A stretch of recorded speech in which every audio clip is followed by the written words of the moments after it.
Welcome to the Achieve Your Apex podcast. Chad Hyams here with another episode, and I'm really excited as we dive in to chapter 16. Now, can you believe the book only has 20? We're getting near the end, yet I've got more after. So don't give up just because I reached the end of the book. Did you know if you want to listen to the book because you enjoy listening to these podcasts, you can download it on Audible.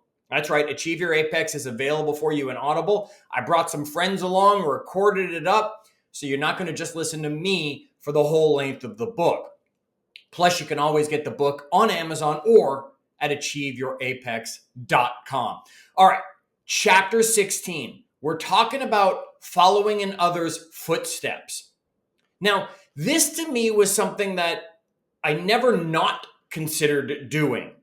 Because when I was a kid, I grew up in Toronto. So shout out to all my Canadian friends out there, or at least people from the north who understand what winter truly is. You see, in the South, people panic and go buy bread and milk and eggs just because there's going to be a flurry, right? I don't understand it. I never had a snow day. I don't know about you. Let me know. Did you ever have a snow day growing up as a kid? Not a thing in Toronto. We had to get to school. So I always would leave my house. The driveway was shoveled because Dad sent me out early enough to shovel it. And when I got to the end of the driveway, I hoped someone else had already headed towards school because I would just step in their footsteps. Literally, where they went into the snow, so would I. You could see how deep the snow was going to be. You could see where they slipped because their footprints slid on the ground. And if there were no footprints, well, we braved it and stepped into the road a little bit more and walked where the tire tracks were until we could find footprints. Literal footprints we walked in to get to the bus stop or get from the bus into school, whatever that was. You literally followed others' footsteps to get there. And I want you to understand this, right? That we know obstacles will show up. And that's where following in a path that has been done before us, we're going to be able to see those obstacles coming from farther away. I love running the Spartan races, right? I love running the Spartan races. And you can see the next obstacle coming. You can see the path you have to follow, and you can see the monkey bars waiting or the rope climb waiting or whatever obstacle is coming. You see it clearer following in the footsteps of the path. And that allows us to prepare better for what's ahead. It's not a surprise if we're the one leading the path, which sometimes we do, and that'll be a future episode. What I want you to think about is if we can follow established paths that people have, we can get from point A to point L a lot faster. Someone took a lot of time to get there. We can get there a lot faster. Proven methods. Look, somebody we know way back when built the first car, right? And now it's easier to build cars because we figured out how to do it. We can make small modifications along the way to make one car different from another car. Yet at first it took a long time for Ford to build the cars because it was a new concept and they had to figure things out each and every time. Yet nowadays, cars can come off a manufacturing plant very quickly because they have figured out how to do it. They followed in the footsteps, and now every time they build a new car, they just follow in the footsteps they've created themselves. Okay? We also think about, I love watching cycling. Love watching cycling. Tour de France, all the tours that are out there, love doing it. And you'll watch those guys cycle, or the ladies if you're into the ladies tour. And here's the thing, they streamline each other. They are literally following in the footsteps of the person in front of them. It's part of the scariest part of watching some of that racing when they're all crammed so close together. Yet together, they go faster. So they line up and they follow a path together, protecting some of their special riders on their team for the time where they need to have the strength available to go do it on their own.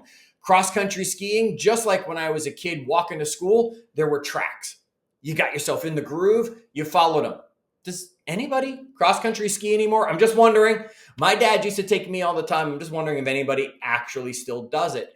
And way back when, before compasses were figured out and GPS systems were figured out, sailors used the stars, and they would teach each other the patterns to look for in the sky to know which way was north, which way was south, and be able to figure out how to navigate where they wanted to go. And you say it all the time. I say it all the time. You complain about it all the time. I complain about it all the time. Why are they remaking all the movies we enjoyed when we were younger? Why can't they come up with new ideas? Why? Because they're following in the footsteps. They're saying, well, that worked for you then. Let's just update it and make it work now. And why do we all of a sudden get prequels? Because, well, oh, that prequel worked. Let's create more prequels for other stories, whether they had them or not. It becomes a theme that is a footstep that gets followed again and again and again. So, as we keep going through this, let's give you principles for when it comes to following in someone's footsteps or following a path. You wouldn't go hiking and just randomly wander off. You'd follow the path that the forest rangers had put out there for you for your own safety, I hope. Okay, number one, choose footprints you can follow. Now, what do I mean by that?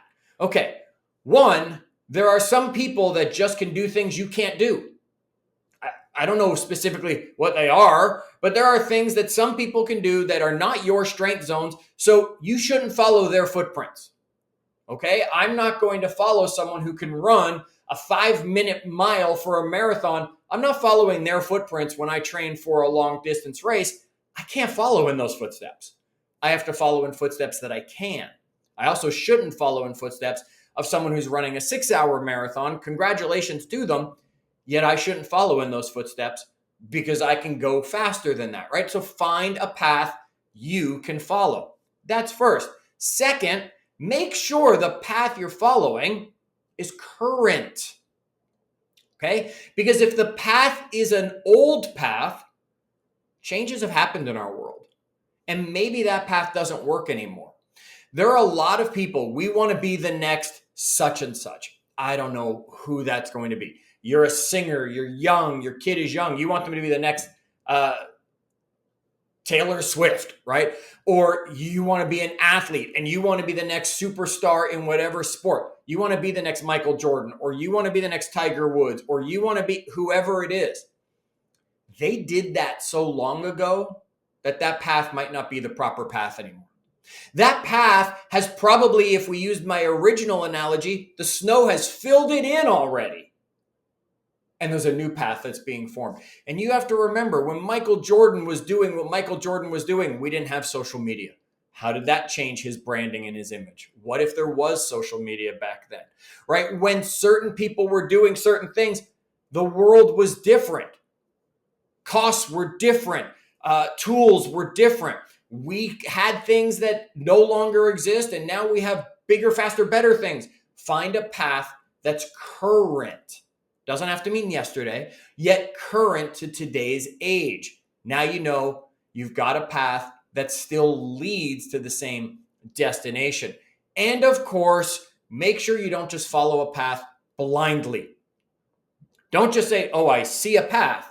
Make sure you've taken a moment, looked at the map, and know that it's a path that you can handle what's ahead and that's leading to the destination that you want. Okay, this is following in the footsteps of others. Now, it doesn't always work. Sometimes we need to make some changes. Sometimes we need to adjust the path. Sometimes we need to be the leader forging a new path.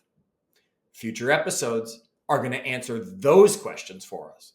So make sure you are subscribed to the Achieve Your Apex podcast so that these are just dropping automatically for you and you can stay up to date as to what we're covering as I take you on the journey. And until our next episode, as always, keep climbing.